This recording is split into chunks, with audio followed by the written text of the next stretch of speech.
Hey, good morning, everyone. It's Jojo Gonzalez, and I'm just checking in for our lead for the day, going over Psalm 35. It's a long one, so I'm going to just jump right into it.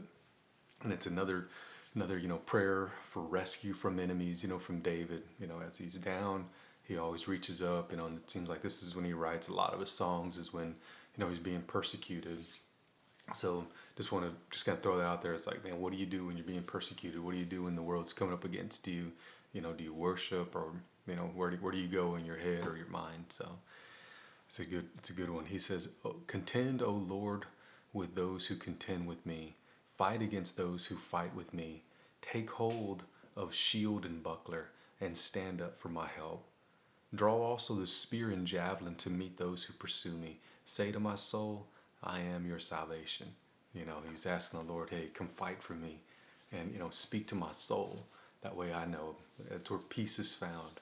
Then he says, "Let those be ashamed and dishonored who seek my life. Let those be turned back in defeat and humiliated who plot evil against me.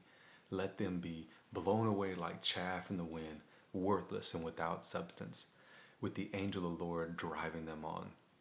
you know then he says, "Let their way be dark and slippery, with the angel of the Lord pursuing and harassing them. For without cause they hid their feet, they hid their net from me, and without cause they dug a pit of destruction for my life." So he says that a couple of times, right? Without cause, didn't do anything to them. They're just coming up against me. They hid the net. They dug a pit, and I know it can feel like that sometimes, but God's listening. So just reach out to the Lord. He's there for you. Then he says, "Let destruction come upon my enemy by surprise. Let the net he hid from me catch him. Into the very destruction let him fall. Then my soul shall rejoice in the Lord. It shall rejoice in his salvation." So it's a long one, so I'm just going to break it up in a few pieces. So, David knows how it's done. David knows that, some things are done in secret, but God sees them.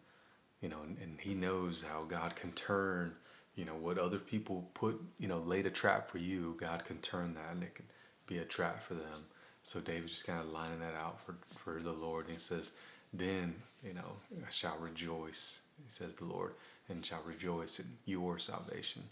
So rejoice in the Lord's salvation this morning. Know that God is on your side, that he is for you, not against you. And know that God sees all those things that we don't see coming up in our life. And when they pop up, it's not a surprise to the Lord. He knew it was there. He was planning for it to be there, and he's still working in your life. So don't give up. Hope. There's always hope. Pray to the Lord. That's what he's looking for. And worship in your times of trouble, just like David does. So think about these things. Go about your day. God bless.